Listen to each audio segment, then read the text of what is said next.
Hi everyone, this is Eric Snell, the author of the Fit Businessman book, and today we're going to discuss the biggest secret in muscle building, and that's eccentric overloading. It's very interesting that when you look at different type of medical studies and they want to examine how muscles work, what is effective, what is not, they usually do this by exercises where they use eccentric load. And with eccentric load, what you mean is that if you take a regular movement like the bench press, you have a concentric movement where you push the barbell up, and you have an eccentric when you lower the bar down. And you're, of course, the strongest in the eccentric portion of the movement.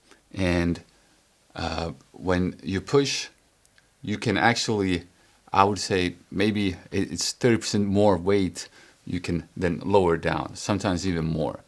And this concept of lowering the weights, doing the eccentric portion of a movement, has been always used in medical purposes where they study how the muscle reacts and how it recovers. Because the idea, of course, when you build muscle is to break down the muscle as much as possible, and then you rest, and then you build it up again.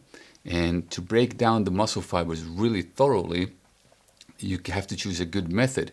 And if all the doctors in the world see that this is the best method, how come people don't use that in practice? Well, a lot of times actually athletes do use this, but it's mainly professional athletes and specifically performance athletes. But you might be using it unknowingly. And if you go to a gym, you might see people swinging weights. So what they do is they do a bicep curl and they're swinging the weights. And what's happening when they're swinging the weights, a lot of people will say, no, you should use strict form. But actually, you might be swinging the weight up and lowering it down a little bit more in control, and you might actually get more benefit from that. You might also see people do what they call forced reps, where you do a movement and then you ask someone else to assist you. And this is a great way of using the eccentric overloading principle, because let's say your intention is to do 10 repetitions on the bench press. So you're doing 10, and then you ask your partner to help you out. So he's not going to help you lowering the weight, but he's going to help you push it up for number 11.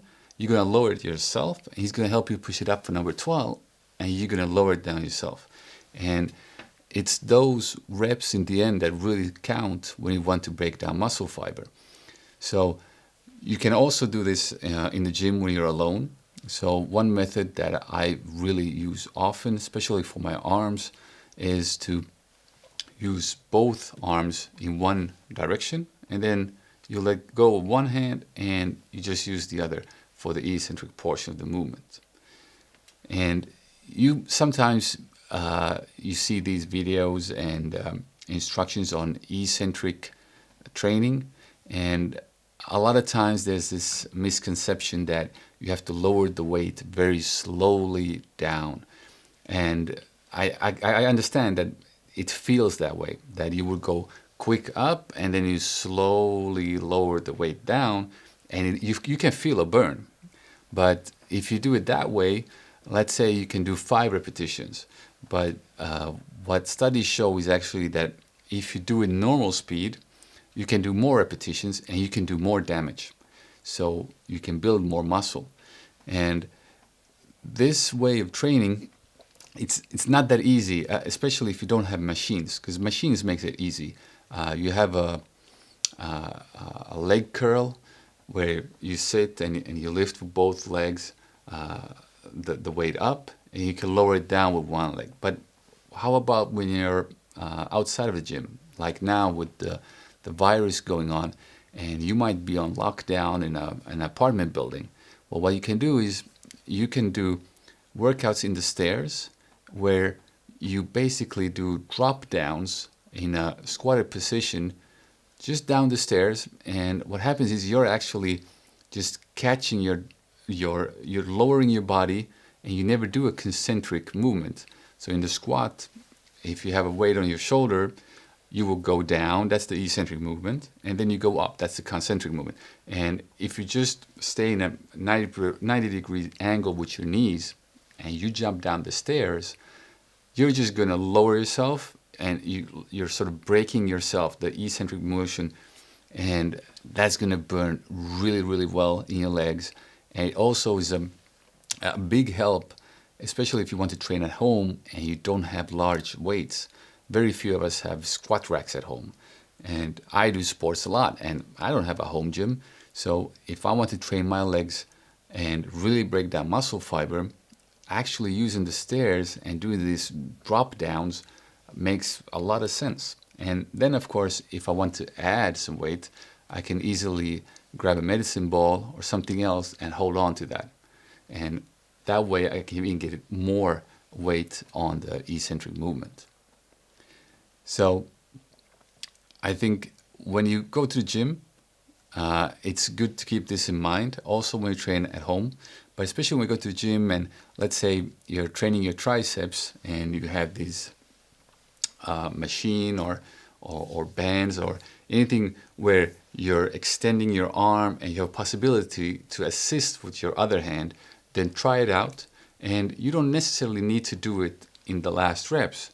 You can actually do 10 repetitions of purely eccentric motion. So you assist with both hands and you just do the eccentric portion. And do it in a normal rhythm and mix it up in your training. And you will notice that you can actually break down the muscle fibers very easily. And it's also a good way for people that say that they don't feel this mind-muscle connection. This way, I guarantee you will feel it. And you can really feel it controlled. And then, of course, if you want to do a more like a performance athlete approach to this, and you want to do low reps because you want to jump higher or you want to break new records in your squat or deadlift a new PR, then, of course, you might want to try to do more extreme eccentric overloading, where the overloading is actually using more weights than what your PR is. So let's say you're doing a squat and your record is, let's say, 150 kilos, and you can put 170 kilos on the bar. What you do is you go down with the bar, and then you have two partners on each side, and they remove one plate very carefully, and then you go up again. And this way you can train your body as well to really handle the higher loads.